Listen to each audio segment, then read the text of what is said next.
Excellent. Thank you, everyone. Thank you for joining us. Welcome to the monthly Preferred CFO web class.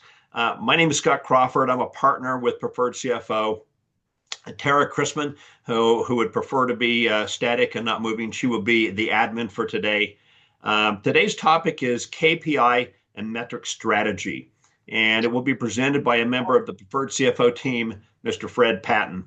Let me give you just a little background on Fred and why he is qualified to speak on this topic. So Fred is an exceptional finance leader. He's got more than 20 years experience guiding accounting, operations, and financial strategy and technology, and that's spread across a variety of industries. Fred has a proven record of leading business success by delivering business performance solutions. He establishes process reengineering for data and analytics-focused strategies, performing overhead cost studies, leading technology solutions, including ERP, BI, and CRM implementations, and developing a more forward-facing and business intelligence-focused company culture. So this webinar is intended to be about 40 to 50 minutes with Q&A, may go slightly longer or slightly less, depending upon the questions. Please use the Q&A button at the bottom first. Tara and I will monitor and consolidate questions. In order to keep the flow going, we will most likely hold those until the end. But if there's something that is really pressing and pertinent to the topic that Fred is about to conclude and move on to the next one, we may insert that, and Fred is prepared for that interruption if that's what happens. But again, use the Q&A feature first.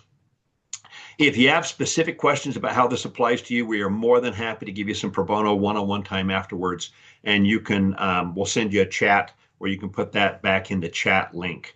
By the way, there's no cost for these web classes. They're offered as part of our relationship with Vistage and our general outreach. Because this topic is pretty involved, you're going to see a lot of information on these slides. The slides are available to you. I'll give you some instruction at the end, but you can request those through chat from Tara.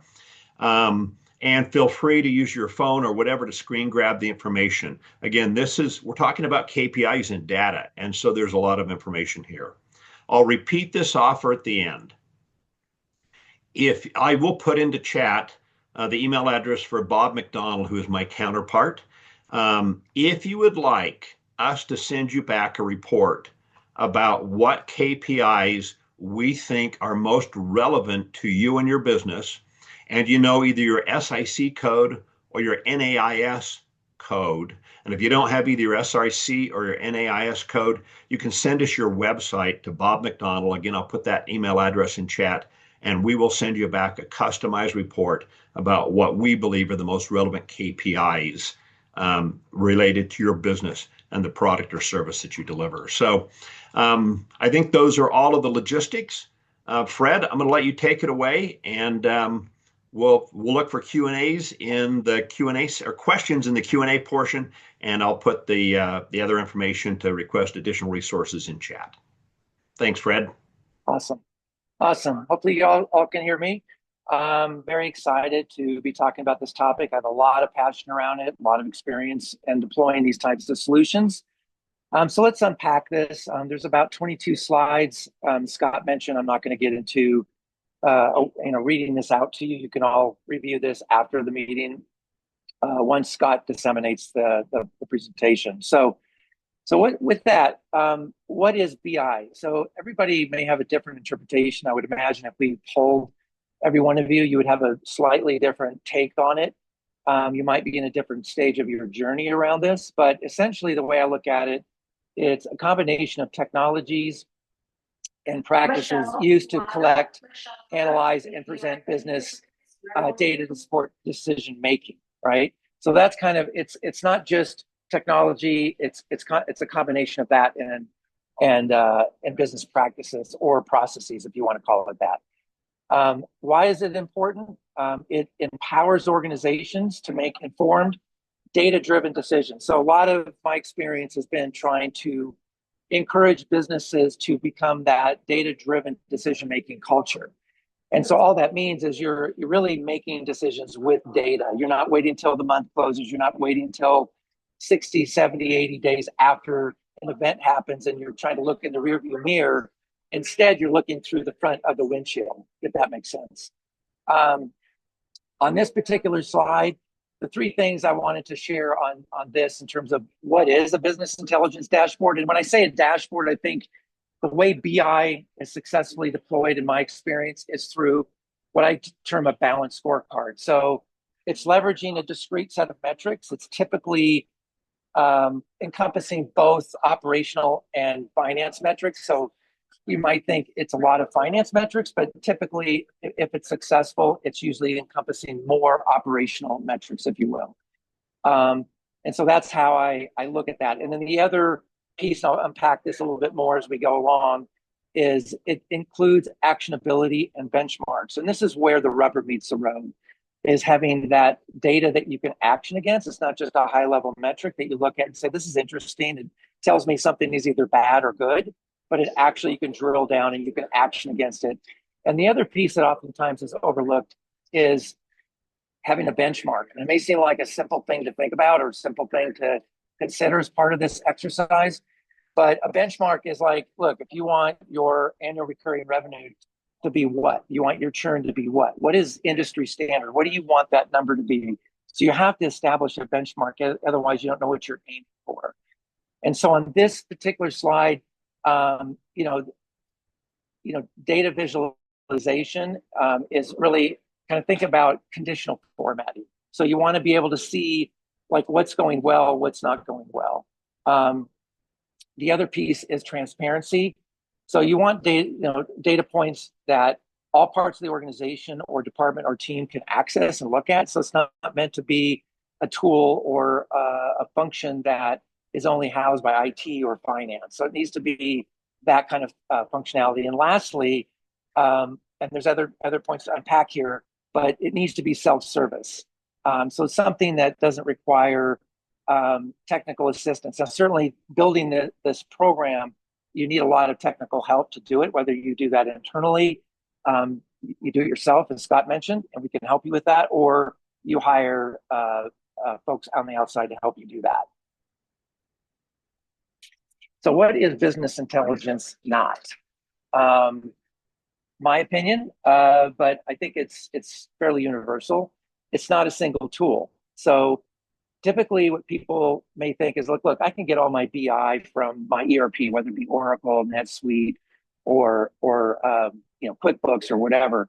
It's not the case, because a lot of times if you're pulling in non-financial data, you need to access other tools, such as could be a CRM, it could be Jira in engineering, it could be other applications, right? It could be an HRIS system.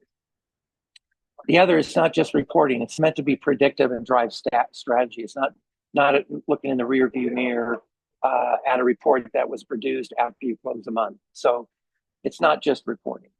It's not just historical data. So those two kind of tie hand in hand. It's not decision making. It's used as a guide and a tool. It's not here to make decisions for people. It's meant to be a guide, and it's not static. So it's very interactive. And as new data becomes available, it's a very iterative process, if you will, not something that is static and a point in time. So problem solved by BI tools. There's a whole host of issues that BI can solve for the business. And a lot of times what people don't realize is they don't know what they don't know. And it sounds interesting to say that because, you would think, the tools have been out for decades to do this. And there's a slide in the back that talks about different tools that you can consider as part of this journey. But and the data, most companies have the data. They have it inside their organization. The challenge is understanding how to pull that together and how to do it in a way that you can actually make decisions against it. And it's very, very common that this is something that companies have not deployed. I've seen this at companies that are in excess of 30 billion in revenues, and I've seen this at companies that are, 5-10 million in revenue. So it's very, very common, but it improves data accessibility. You can make decisions quicker. This should be a more real-time decision-making tool, enhanced collaboration. So this is not meant to be, finances in their silo, marketing is in their silo, operations in their silo. So it's meant to be very collaborative, transparent, and that balanced scorecard, if you will. Increased efficiency in terms of automation and analysis. So it's not, you don't have to spend, weekends, evenings, late nights trying to gather and assemble data and analyze data. Better understanding of business performance, it's predictive, and oftentimes it exposes data quality issues in your underlying data. So that's the other benefit once you go through this type of a program. So now we get into that BI dashboard features and components. So once again, I mentioned it's meant to be very dynamic and interactive. They're meant to be very user-friendly. The tools that are out there now, whether it be Domo or Tableau or other applications, they're very UI-friendly, and they're meant to be, something that anybody in the organization can use, depending on how far you want to deploy this. And they offer, libraries of widgets, icons, images that can automate the functions. So it's very quickly and accessible to visualize how you're doing as a business. For the primary components of a designed dashboards, connections to data sources. So as I mentioned, you're not connecting to just your ERP, you're connecting to multiple disparate systems. You have multiple forms of how you want to visualize the data in terms of your dashboards and how you want to see those and visualize those so you can make decisions against those. The data tables are kind of the underlying guts of this, where sometimes you have data scientists and others that are more technically oriented, really dive into data, mine that information, but ultimately that will feed into your dashboard. My favorite part is the drill down capabilities, because without that, for example, I'll give you an example at a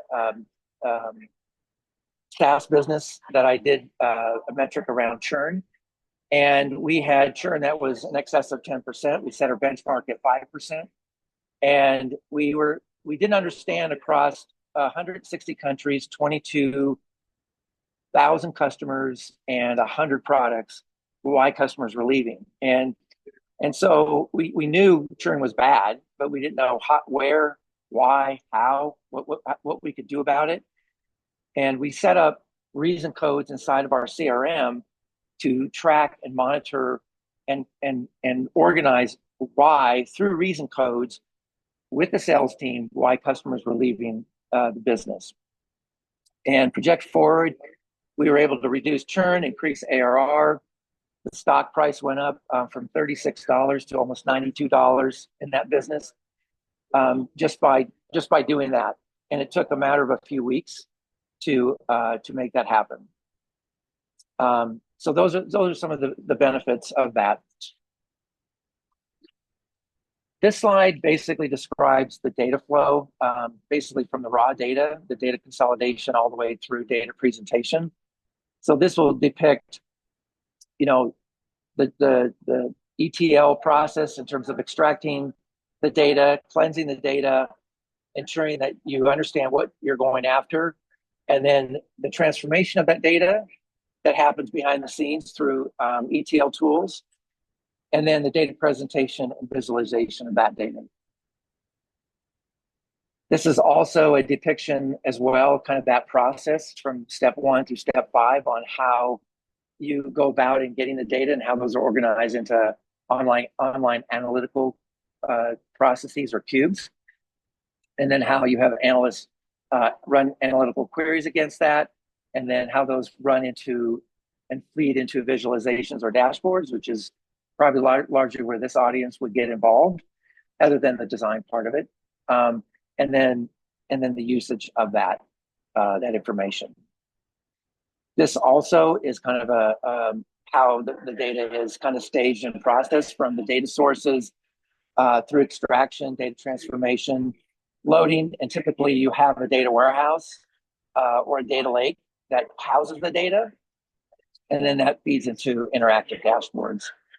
So essentially, you're not feeding it directly from an ERP into a report. It's really going through a staging area and then ultimately into a data warehouse once the data is cleansed and ETL'd, if you will, and then it feeds into that interactive dashboard.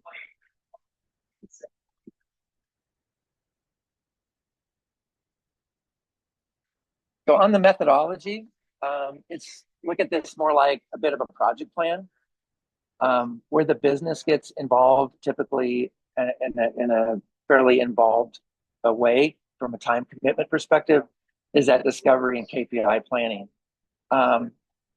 First thing you need to do is determine what do you need to track in the business. What are the metrics that you need to track? You don't need 100, you don't need 50. More than likely, you need anywhere from 10 to 20, and oftentimes it can be far less than that. You need to understand how that metric is going to be calculated. That may seem very basic and straightforward, but oftentimes there's different views on how ARR should be calculated. What should your benchmark be for seller productivity? What should your cost of acquiring customers from a marketing standpoint be? So those benchmarks, calculations, what kind of frequency are you looking for?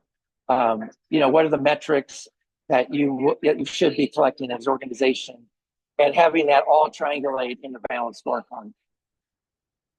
Then you go to data mapping and system integration, which is where you're looking at how and what systems you're going to connect to, the ETL and data modeling element of it, the dashboard, and then you have user acceptance training and testing and training, and then you launch. And it's a very iterative process. It's very wise to implement this in a way that is iterative, meaning you don't have to boil the ocean out of the gate and have 50 metrics, and then the project ends up taking many times longer than it should. So it's very advisable to do it in a measured approach. This too is a depiction of kind of that project planning through execution, and kind of how what are the key milestones or steps involved in a project plan for an endeavor like this. This slide gives you an example of what I've done at a recent business where we organize the metrics into 4 or 5 different buckets. So we were serving engineering, operations, marketing, finance, HR, and strategy. We included benchmarks, we included actionability on each of these metrics. These are actual metrics at an actual company that's about 60 million in revenue. It's both SaaS and manufacturing. The number of metrics, I'll come back to this slide, but this is a continuation of the metrics.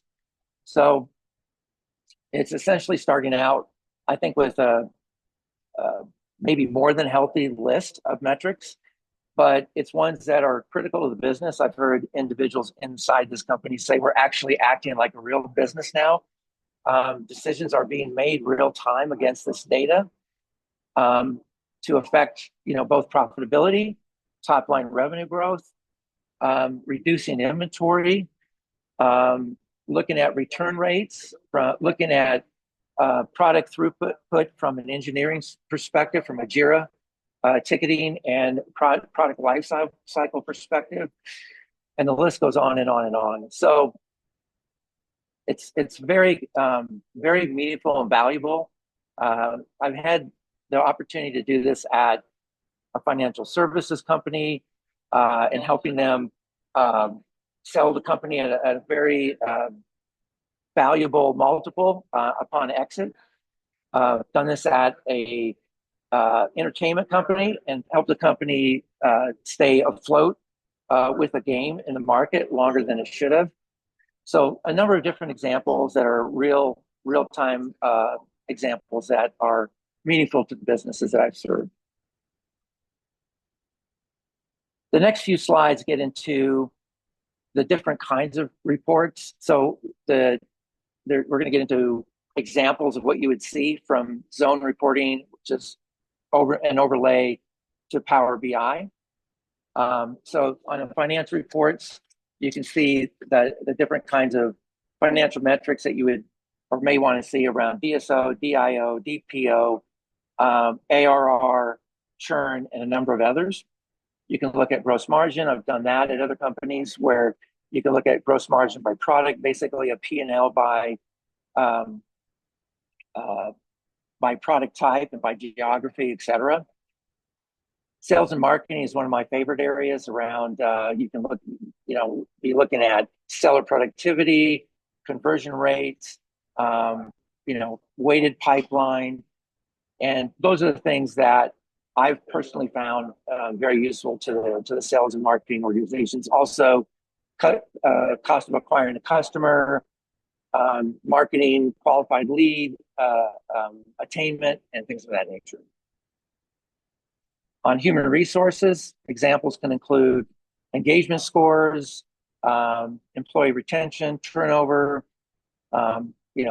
revenue per employee, a number of different HR metrics that are more than just interesting data points, but actually decision points. And then on operational dashboards, you can get into lead times, manufacturing, inventory turnover, a number of different metrics to track and monitor in the business. Software and SaaS BI reports. So I have a lot of experience working in SaaS businesses. ARR, churn, net retention, and a number of others are typical SaaS metrics that are monitored. ARR roll forward, those kinds of things. On supply chain and inventory, as I mentioned before, inventory is, in manufacturing companies is a very key and critical metric to understand, make sure that we have high inventory turns, making sure we don't have excess and obsolete inventory, looking at slow moving inventory, and a number of those things, not after the month end is closed, but on a real-time basis. CRM BI reports is another area in terms of looking at pipeline and open and close opportunities, looking at sales forecast opportunities and things of that nature. This slide gets into just a little bit of the difference between BI dashboards and BI reports. So typically a consumer of the data is going to be living at the dashboard level, where you can see kind of that conditional formatting, red, yellow, green. How are you doing? How are you performing as a business overall? It's that grab your cup of coffee, sit in front of your dashboard and see, where do you have weaknesses in the business, and then drill down. The BI reports is really kind of the guts and meat of what feeds into that dashboard, but it's also, if you need to do additional data mining, adjust the report, adjust your rules. It's where additional research is done at a more detailed, granular level. And this slide kind of gets into the various differences between BI reports and BI dashboards. The tools in the market, there are a number. They've been out for a long time. I've been doing this going back 20 years, and they've definitely improved. They're more sophisticated. They're better GUI interfaces and user-friendly interfaces. They're less costly. They're easier to deploy. And the ones I've used is Domo, Tableau, Power BI. I've used Hyperion, ComShare, a number of others. So the tools have been out there. Some are very expensive. Some are less expensive. Power BI is one of those less expensive applications that you can deploy, and it's very easy to use. And then this is just to show a company I've used as a third party. It's unless you live, eat, and breathe these tools, you know them in depth. You are an expert at building ETL extractors and building the connectors to multiple disparate systems. You need that third-party help. So I've used these guys. They're very reasonable. They're very good. as well as core competency within Preferred CFO to help with this as well. So I went through that pretty quick. I'm sure there may be a few questions, but a lot of interesting things that Power BI and BI solves for businesses. It's really critical. I went to a CFO conference overseas with a private equity firm not that long ago. The number one pain point from the CFOs was lack of not data or tools, but lack of access to intelligent information to make decisions. And this is the area that they're suffering in the most. And that was a poll from about a $2 billion private equity firm with all the portfolio companies descending on one location and expressing this as their biggest pain point.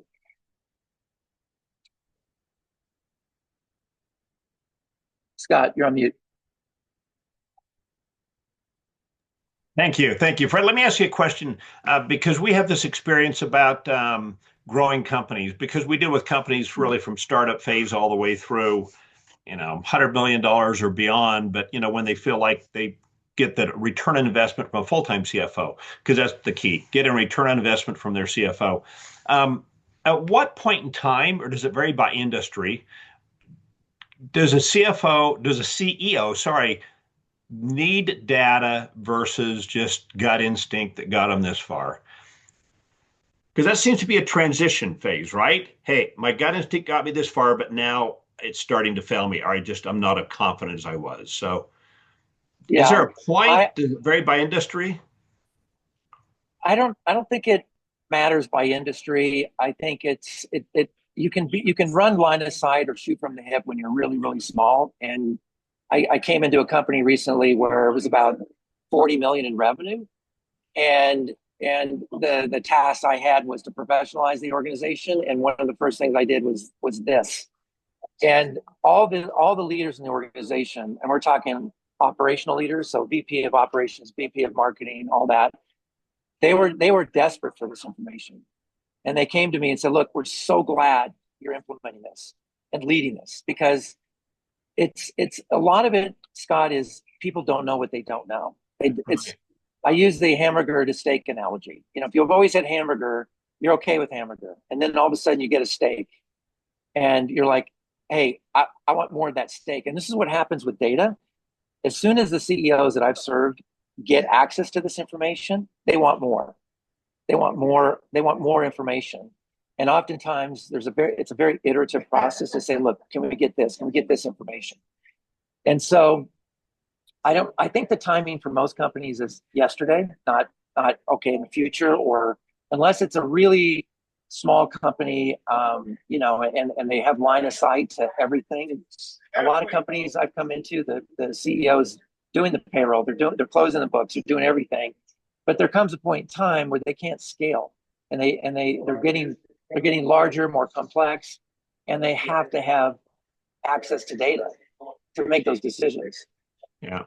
So I think, Fred, that explains what we see so frequently in business as you go through plateaus. You grow to a certain point with your gut instinct, and some of it is luck. And then to go to the next plateau, you need more data, more experience, more skilled people, and you just go from plateau to plateau. So I heard a chief accounting officer tell me this one time. I won't say what company it was, but it was a big company. And this is a 40-year-old company. And they didn't have this dialed in at all. And this person told me, we are successful in spite of ourselves, meaning the ball is going to drop. And it did with this company. And they started losing money hand over fist, and they were scrambling. They hired armies of people to figure out what was going on in the business. And by that time, it's too late. So you don't want to wait until it's too late. You want to get in front of this now. It can take literally 6 months, maybe $100,000 investment. Might be a little more, could be a little less, to implement something like this. So, Fred, that leads into some of the questions I'm looking at here. By the way, Okay. If you have any more questions or comments, please put them in the Q&A tab at the bottom, and we'll consolidate that. But I'm looking at what's come in thus far. And Sure. one of them was, Boy, there was one about time and cost to do that. Where does I find this right? Yeah, Oh, how long does an implementation of this type take? And what is the overall cost? That was one of the first questions. You started to address that. Do you want to expand yeah, upon that? yeah. So the time, it really, first of all, depends on support from the top. So if you have the CEO of the company saying, look, we are doing this, I'm getting behind this. When I worked at First Data, a fintech company that was based in Atlanta. I had the CFO of the company. I was a CFO in a large company, and that CFO basically endorsed it, got behind it, supported it. So the time can go pretty quickly if you have that endorsement, but it can take anywhere from 6 months to multiple years for this, depending on the size of the company. But if you're a small company, you're nimble, you have support from the top, it should take well under a year. I would say 6 months to a year, and then the cost it can vary. If you want Tableau, it's more expensive. If you want to go with Power BI, it's less expensive. So if you're cost conscious, you want to do it. You want to kind of try before you really delve into something more sophisticated.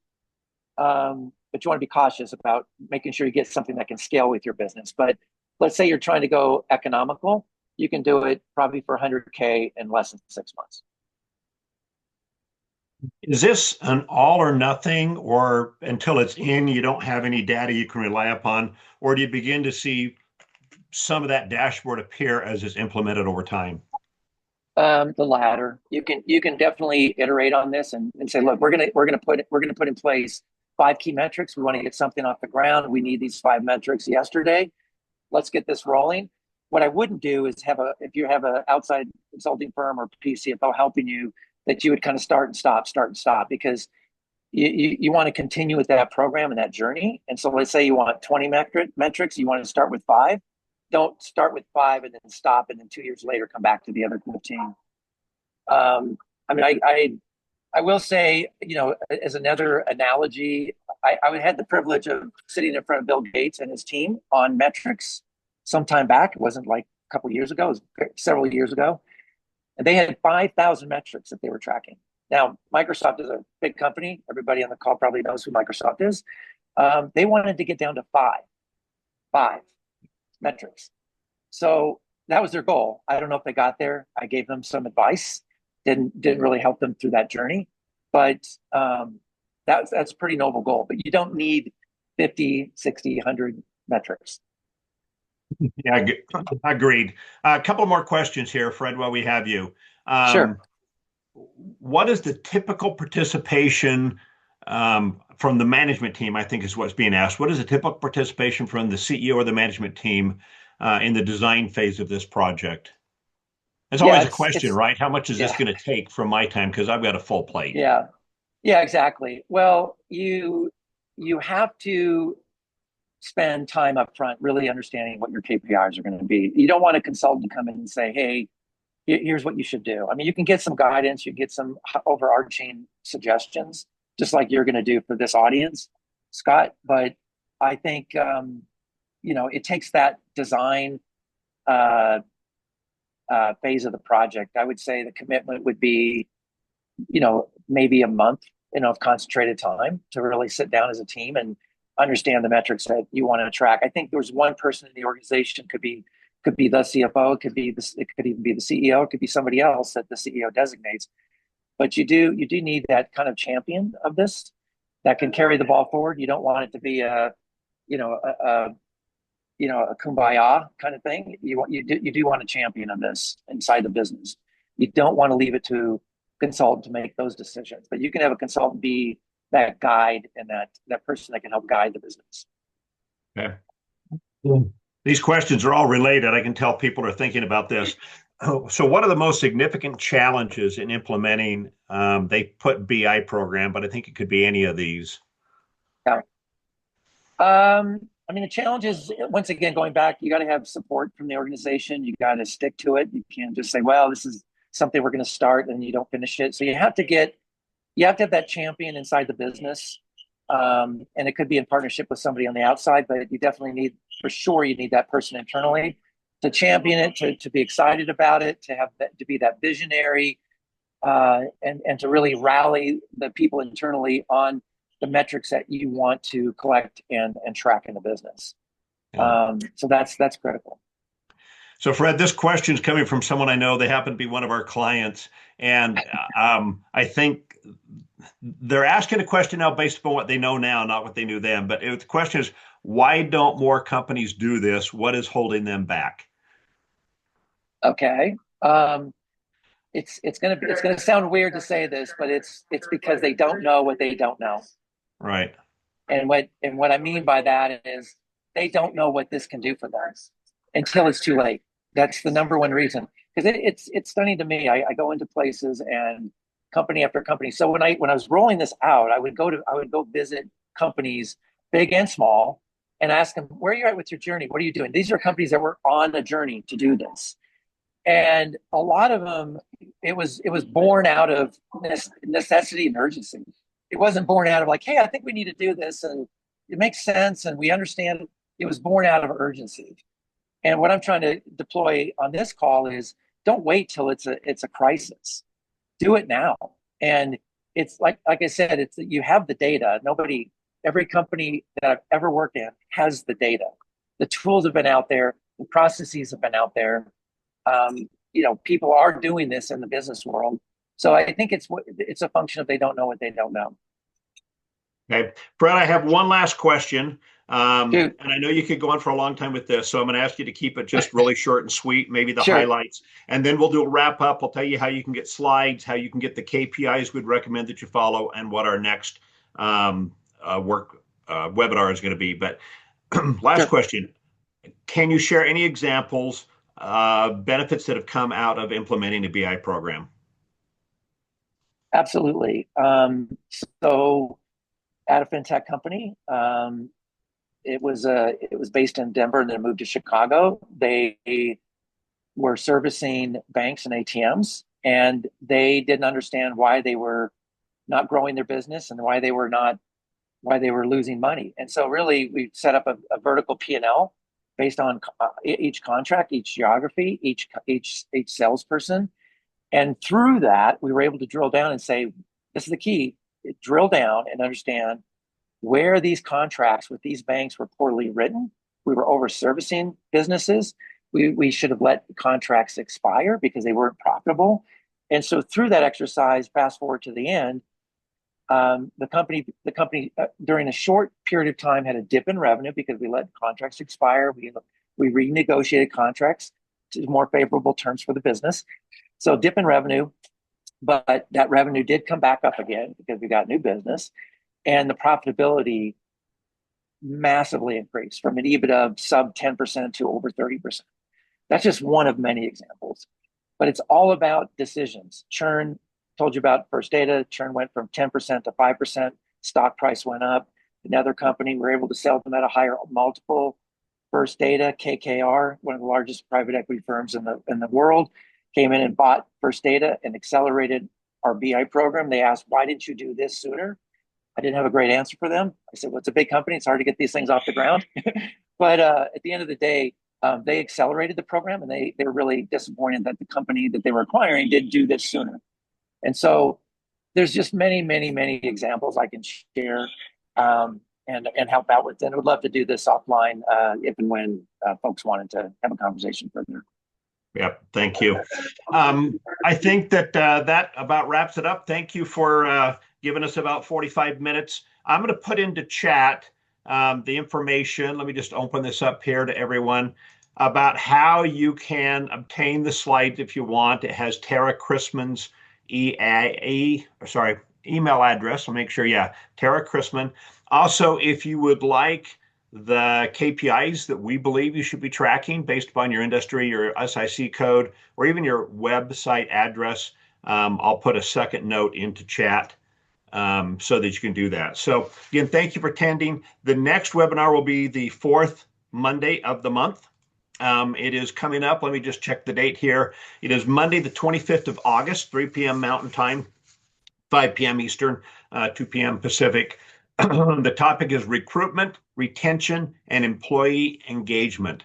Recruitment, retention, and employee engagement. It'll be presented by the head of our HR group, Tom Applegarth. So I think that's everything. Again, information on getting slides, and if you want someone to follow up with you to help you understand how this applies to you, check the chat feature for Tara Chrisman's email address. And if you would like the KPIs that we believe are most relevant to your industry, let me put this back into chat also. Please feel free. You can include it to Tara, she'll forward it on, or you can send your SIC or NAICS code to Bob McDonald, and that is also in chat right now. So again, thank you everyone for joining us. Hopefully we'll see you again next month or very, very soon. And Fred, thank you very much. I know that you were actually traveling. Only once or twice did I hear the background noise, but I know where you are. And thank you for making this time reserved and available to be able to share your knowledge and experience with us all. So thank you, everyone, and hope our paths will cross very soon. Tara, would you leave the room open for just a few minutes in case anyone needs that contact information from chat? And then we'll go ahead and close the webinar. Will do. Okay.